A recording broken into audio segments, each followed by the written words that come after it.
Today we got how the MLB star ruined his life. Today we got Wander Franco. You don't know, he was an up-and-coming star for the Tampa Bay Rays. He has signed a major contract with them. Wasn't like a major contract, but it was a good significant amount. I think he ruined his life. Has launched an investigation into the Rays shortstop Wander Franco, and the team placed him on the restricted list after social media posts questioned the age of a young female in the Dominican Republic with whom Franco allegedly had a relationship. At one point Dang, that's disgusting.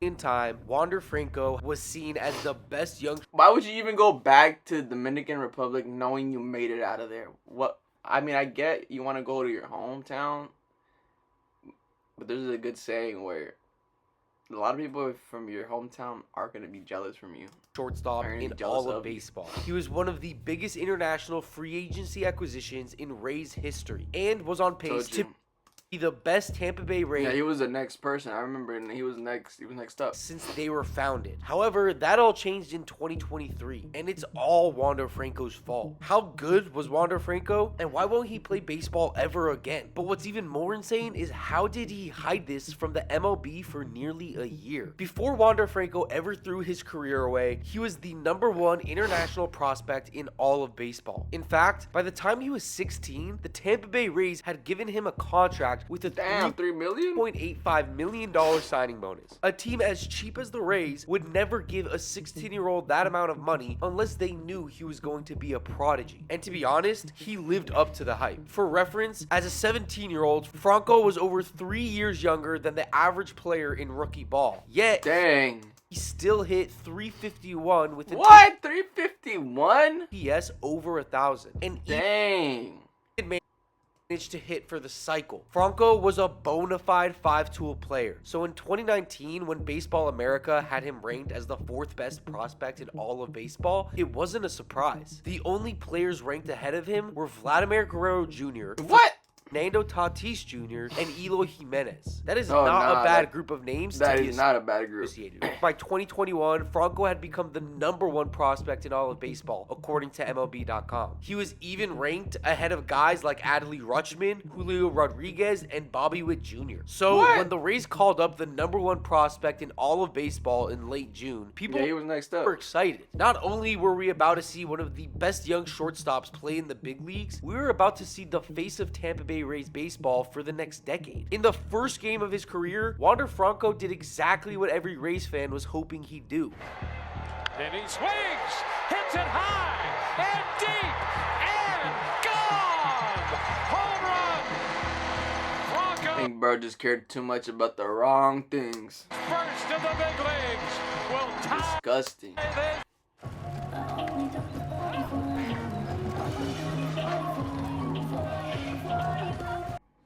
Disgusting.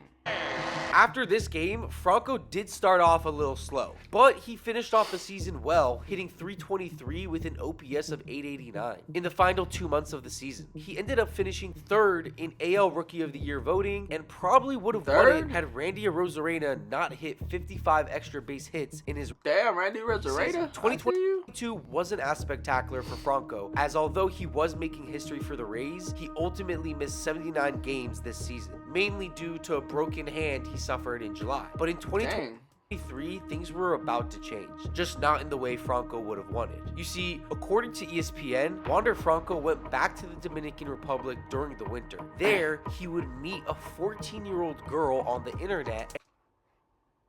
From that point, they met up multiple. What? Bro, no. What are you doing? What the fuck are you doing? Yes, disgusting. No. Times and had a relationship spanning 4 months. At one point, he even texted the girl, "If my team realizes this, it could cause problems." What? There's a rule for all teams that we cannot talk to minors, and yet I took the risk and I loved it. At this point, Wander Franco that was. What the fuck? Wasn't just a predator. He was also being blackmailed by the girl's mother. That's right. The mom was blackmailing Wander Franco for money in order to keep this situation quiet. What? knew that a few years prior, Franco had just signed the biggest contract in Tampa Bay Rays history. Dang, I told y'all he had just signed a contract. I told y'all. 11-year, $182 million deal that that would have set happened. Wander Franco on the path to becoming the best Ray in franchise history. Instead, he chose to throw it away because he was a terrible person. Not only that, but the victim's mother was literally selling her out. This is one of the worst situations a victim could ever be in, and the face of Tampa Bay baseball caused it, but somehow nobody found out for nearly 1 year. The start of the 2023 season wasn't typical for Wander Franco. Instead of starting off slow, he was on fire. For the first 37 games of the season, Franco was hitting .318 with an OPS of .928 and hit 21 extra base hits. He was it's just like me thinking his motivation is for finally it rubs me the wrong way. Out into the franchise shortstop the Rays had envisioned he'd become 5 years ago. By mid-July, Franco had made the first All-Star team of his career and was on pace to become the best shortstop in the American League. If he had a strong few final months, he would win a Gold Glove and a Silver Slugger. Franco was on top of the world, but that's when things were finally starting to unravel. Everything came crumbling down, his whole world like this.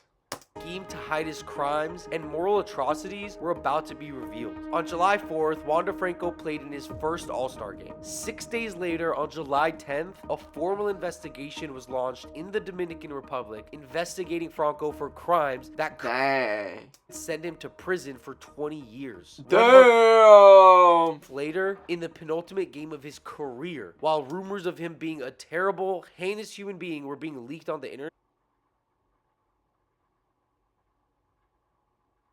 Franco did this. And a long one, high and deep. Respectfully, I don't even care what he does. That's everything. What he did off the field excludes everything he did on the field. Like, no, bro, that's disgusting. Get him out of here. Just retire. No. Range win. Whoever keeps that ball, you're disgusting. Throw it back. Nasty motherfuckers. A few days later, Wander Franco was placed on the restricted list and would never play professional baseball ever again. The reason I brought up how he hit a walk-off home run while his entire life so that was his last game of walk-off. Nah. Falling apart is simple. I want to showcase just how much of a remorseless predator Franco truly is. Deadass, he was remorseless. He didn't give a fudge. This guy didn't care that the world found out he was a predator. He performed just as well as he ever did. In one text message he sent to the victim, Franco said this: "I would like you to forget everything you have learned to raise you my way." When the victim asked him what that meant, he replied, "You're just a girl and you don't know how to get along with me. That's why you failed, but I'll give you only one chance." This guy is one of the most despicable people in the history of baseball, and he didn't care what people thought because he was so shameless. In July of 2024, Wander Franco was charged with sexual assault of a minor, and in June of 2025 was given a 2-year suspended prison sentence. Before I hop into that, I also want to mention the victim's mother was sentenced to 10 years in prison. What? How she get more time than the Nah. Her daughter. In her own daughter's words, "I don't see her as a mother. A mother doesn't do what she has done with me." Wander Franco and the victim's mother did terrible, terrible things to this 14-year-old girl. Things that probably should get both of these people locked up for more than 10 years. So why did Franco got 10 years? only get a suspended 2-year sentence? Oh, for real, why? He's not even going to prison. Basically, what a suspended 2-year sentence means is that he will only serve that sentence if he is caught talking to another minor. That's it. The only possible reason I could imagine for why Wander Franco isn't in prison for 20 or more years is because the Dominican Republic still views him favorably since he's a star athlete. That's true. Dominican Republic is like, this is our star, no. Mom got 10 years in prison, which in my opinion probably should be more. So why did Wander basically get off on probation? Look at him smiling. He doesn't give. Wow. I'm glad he's out of the MLB. Really make any sense? Are you overwhelmed by your payday loan debt? Have you taken out multiple loans and struggling to pay them back?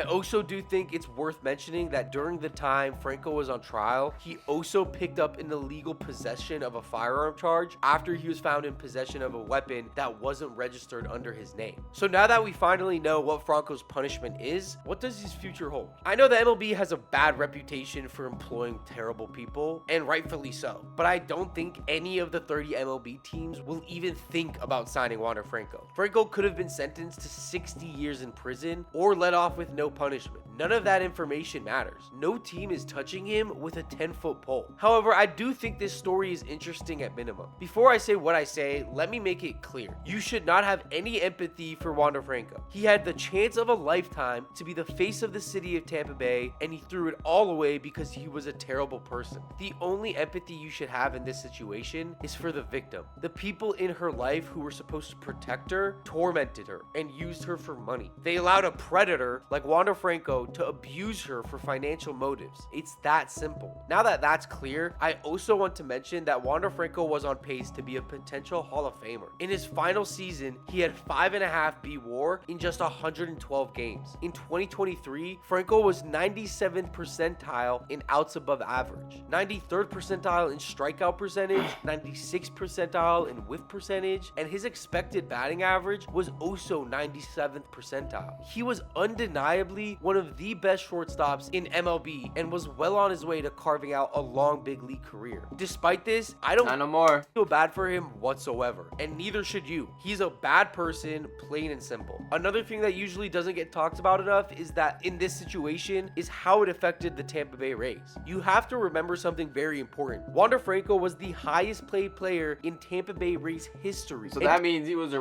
key player. To this day, still is. He was the largest financial commitment the Sternberg ownership group ever made. If a cheap owner doesn't like investing in their team, then the one investment they do make turns out to be one of the worst people in sports history. I wouldn't be too shocked if that owner decided to never invest in the team again. I'm not saying that Wander Franco caused the Rays to underspend on their roster in 2024 and 2025, but well, yeah, they're trying to pay that contract back.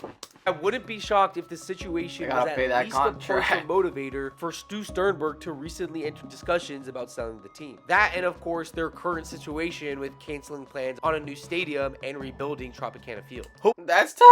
Hopefully Sternberg can sell that team soon, and with new ownership, the Rays can bring in players to erase Wander Franco's name from the history books. Hopefully a sub $200 million contract won't be the largest contract in their franchise's history. I mean, seriously, it feels like the Dodgers hand out like 2 $100 million deals every offseason. But if you want a whole deep dive into let's go Dodgers potential sale of Tampa Bay Rays, we also have a video on that as well. But I like, subscribe button in case you know. Shout out Uni Diamond Talk.